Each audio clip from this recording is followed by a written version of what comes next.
हामी बिग्रेको अर्काको पढेर बिग्रेको होइन, आफ्नो नपढेर चाहिँ बिग्रेको। आफ्नो चिज पढ्दै नपढ्ने, गीता नपढ्ने, गीता पढ्नु हो, गीता पढाउनु हो, आरती गर्न छोरीलाई सिकाउनु भयो, छोरालाई सिकाउनु भयो, तुलसीको पूजा आफू त घण्टा हल्लाउनु भयो, आफूले घण्टा हल्लाएर मात्रै हुँदैन, छोराछोरीलाई पनि सिकाउनु पर्छ। शङ्ख फुक्न सिकाउनु भयो, घरमै शङ्ख छैन होला, घण्ट छैन, तुलसीको मठ छैन, घरमा एउटा गीताको पुस्तक छैन, दुनियाँ थरी लिएर आएर रक्सी सजाएर राख्नुहुन्छ तिम्रा घर अगाडि। अहिले सबै रक्सी सजाएर राखेका छन्। गीताको पुस्तक तिम्रो घरमा छैन, गीताको पुस्तक छैन।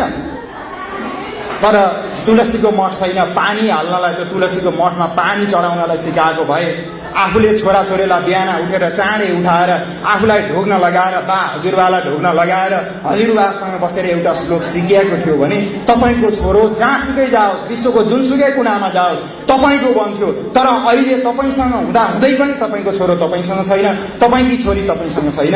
यो हामी हिन्दू नभएर अरूलाई गाली गर्ने, आफूलाई हेर्नुहोस् न, म को हुँ, कहाँ छु, कहाँ के छ हाल, लिएको छु के काम, कस्तो छ चाल, यो किन नबुझेको?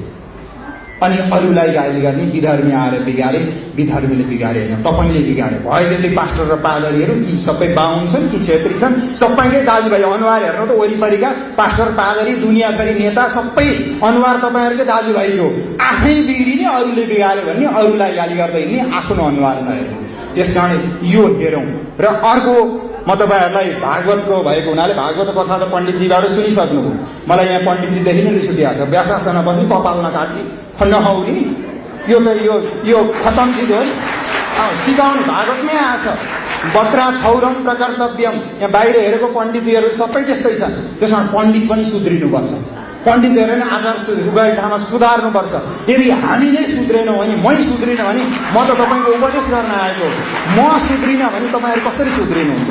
मैले आफ्नो आचरण मैले आफूले राख्नुपर्छ। मैले नराखिकन म यहाँ व्यासमा बसेर मैले गरेको उपदेश जब म आफैभित्र मैले आफूले आचरण मानेको छैन भने त अरूलाई लाग्दैन। त्यसकारण सबभन्दा पहिला आफ्नो सुध्रिनु। हामी अरूलाई उपदेश त दिन्छौँ, तर आफ्नो आचरण आफूलाई हेर्दैनौँ। त्यसकारण सबभन्दा पहिला ककाल कानी मित्राणी कोदेश कौव्यय कमौ कष्टा हम काचमे शक्ति रीति चिन्त्यम मुहुर्मुहु। देशकाल परिस्थिति र आफूलाई हेरेर आफूलाई बिहान ऐनामा हेरियो भने बल्ल अरूलाई उपदेश दिन सकिन्छ।